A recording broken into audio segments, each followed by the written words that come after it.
These last couple of chapters and reviews are all gonna be about the simple question on what kind of possible despair has befell Sanji. Is he alive? What kind of focus will be on him 2016? And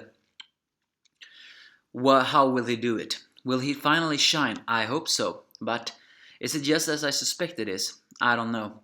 Either way, we got chapters, even though I have a feeling we're not gonna get them. I mean, again, I hate these changes! Can't the artist just tell us when and not? We get false hope up, and then when it happens, it all happens. Either way, a happy continuing Christmas and a holiday. Although soon we're gonna say Happy New Year, aren't we? In the One Piece chapter 1811, in the one we still have in a flashback where Caesar confirms that this is a gas, but not the gas of Shinokuni, but someone he calls Koro, seeing that Koro Se is for kill.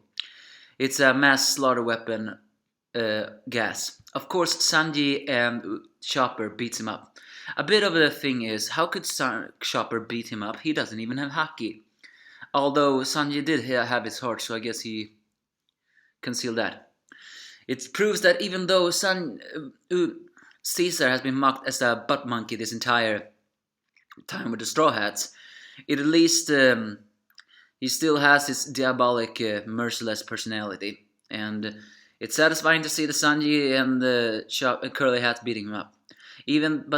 Although even all that, Caesar refused to purify the gas, seeing that he has the ability, because he says that they are human hating these things.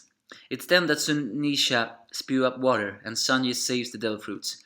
Hearing Nami's voice, we know that thing when you remember that thing when Sanji KO'd Sheepshead. Well, now we're having a disparate perspective.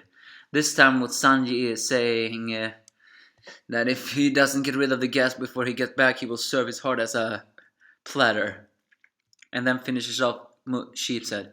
I'm a bit surprised he could finish up Sheepshead in one shot, although there was not a confirmation that the Mink tribe couldn't do that either. I mean, they said they defeated the Beast Pirate, but not Jack. After that, they all meet up with each other, and Caesar do indeed purify the gas. As they all see the destructive people, they are shocked at the destruction.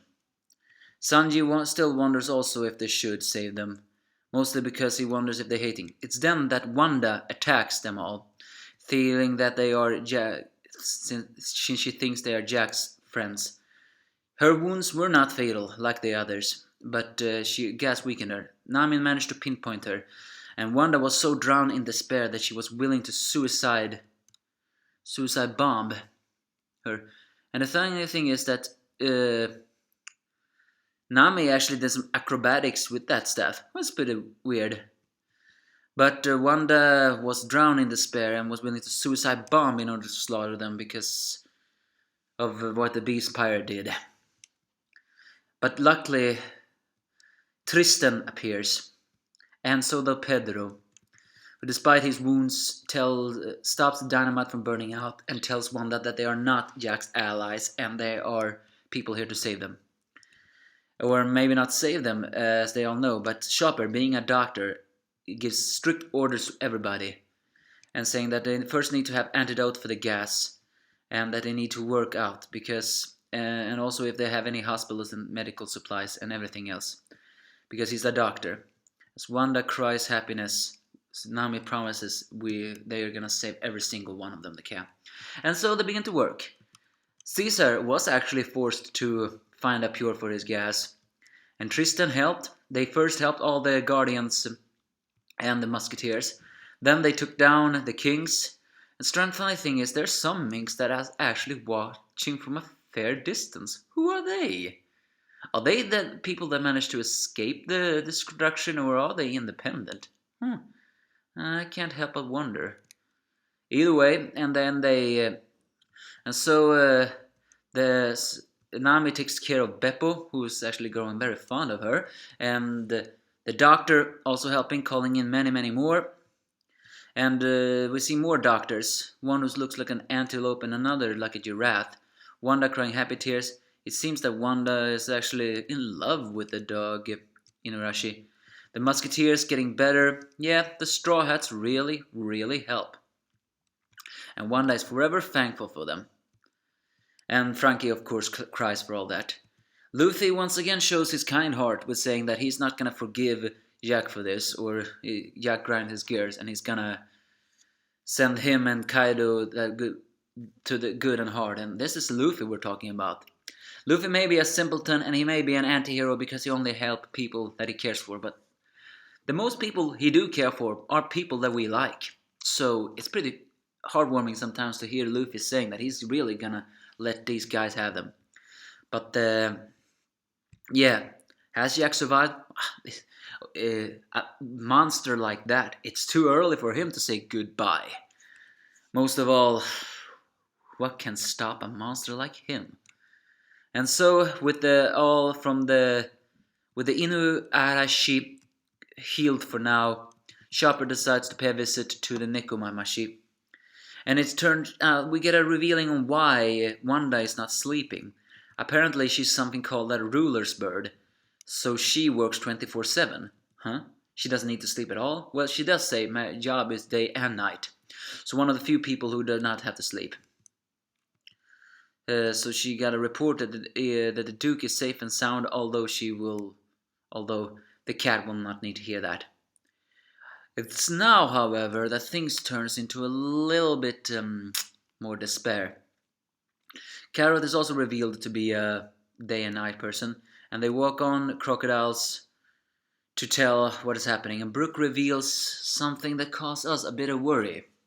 Sanji may not return to the Straw Hats. What? The Sanji? Not returning to the Straw Hats?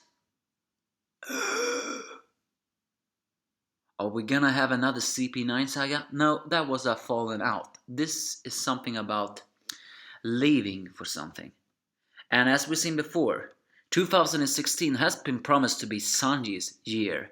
I wonder when, though. Luffy is of course not happy about hearing that this letter. But Nami reveals that the truth about all of this is more complex than you thought it was. Why? Well, you remember the Big Mom pirates? Turns out they somehow heard that they were heading to Seoul. And managed to get there. Yeah. Another Yonko arrived. And Pickham's promised that there was that two of them were more than enough. And he basically confirmed he is a mink by saying that Seoul is his homeland.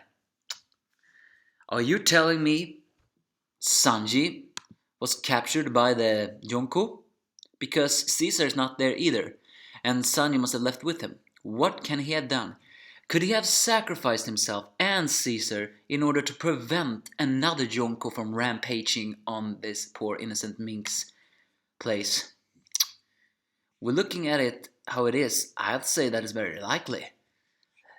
Sanji must have willingly gone with the Big Mom pirates and with Caesar in order to save them all. That is both good and not good. Why is it good? If you think about it, Jinbei is an ally of Big Mom, meaning that if Jinbei has returned to Big Mom, there's a very strong chance he can save him. I mean, come on. I at least think so. But if it's not, then again, what the hell happened to Sanji? What has happened? Really? We're not gonna get this answer this year. Is this the last One Piece chapter we will get before the new year? I'll say so. Again, promising 2016 was Sanji's year. When is that chapter gonna be revealed? April? In this pace, I'll say April. But yeah. Awesome one. The flashbacks are finally done at least. Well, no, wait. No. What am I saying? They're not done. But the injury situation is done. Now we are 2 days later when Big Mom pirates arrived. Peckums and Tamago. What are they planning? Give me your thoughts if you have any.